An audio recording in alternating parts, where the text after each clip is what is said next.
Hi guys, Assalamu alaikum. Hope all of you are doing great and having a great day. This is the series where we discuss common presentations in gynae, ER and the OPD.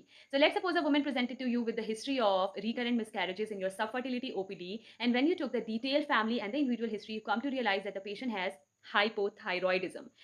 हमने diagnose कर लिया कि patient को hypothyroidism है। In case patient is present in the subfertility OPD, तो हम उसको explain करेंगे कि उसके ये जो रीजन मिसकैरेजेस हो रहे हैं, ये बेसिकली उसके खराब मेटाबॉलिज्म की वजह से हैं, और जो उसका मेटाबॉलिज्म खराब हुआ है वो थायरॉक्सिन हार्मोन की वजह से खराब हुआ है, और उसको उस थायरॉक्सिन हार्मोन को बढ़ाने की जरूरत है, यानी कि T4 को अपनी बॉडी में बढ़ाने की जरूरत है। सही है, ताकि उसकी बेसिक मेटाबॉलिक नीड पूरी हो और फिर उसकी बॉडी जो है वो रिप्रोडक्शन की तरफ जा सके। In case the patient is already pregnant, तो आपने उसको बताना होगा कि अगर उसका T4 लेवल लो रहेगा तो उसके कॉन्सिक्वेंसेज ये हैं कि उसको आगे जाके प्री इक्लैम्शिया हो सकता है।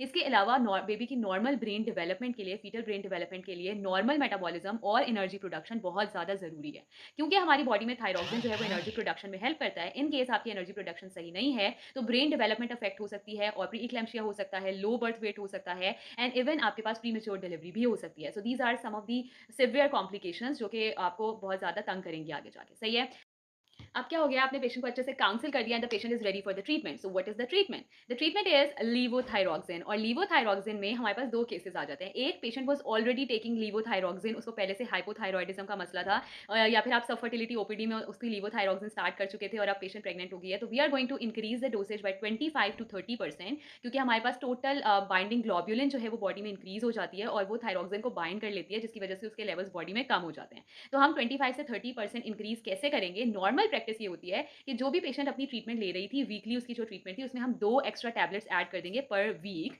और हर 3 टू 6 मंथ्स में हम टीएसएच और T4 का लेवल चेक कराएंगे और डोज एडजस्टमेंट करते रहेंगे। अब जो दूसरी बात है वो ये है कि आप पेशेंट जो है बिल्कुल अभी उसको हाइपोथायरॉयडिज्म डायग्नोज हुआ है, she is pregnant and you are going to start levothyroxine freshly, तो फिर उसकी डोजेज क्या होती है? उसकी डोजेज होती है 1.6 माइक्रोग्राम पर केजी के लिहाज से हम बॉडी देते हैं। जो उसका प्री प्रेगनेंसी वेट था उसके लिहाज से हम लीवोथायरॉक्सिन देते हैं 1.6 mg पर केजी करके, और फिर हम 3 to 4 वीक्स में रिपीट करवाते रहेंगे और उसके लिहाज से डोज की एडजस्टमेंट करते रहेंगे। I hope this video help you. We will see you in the next video very very soon.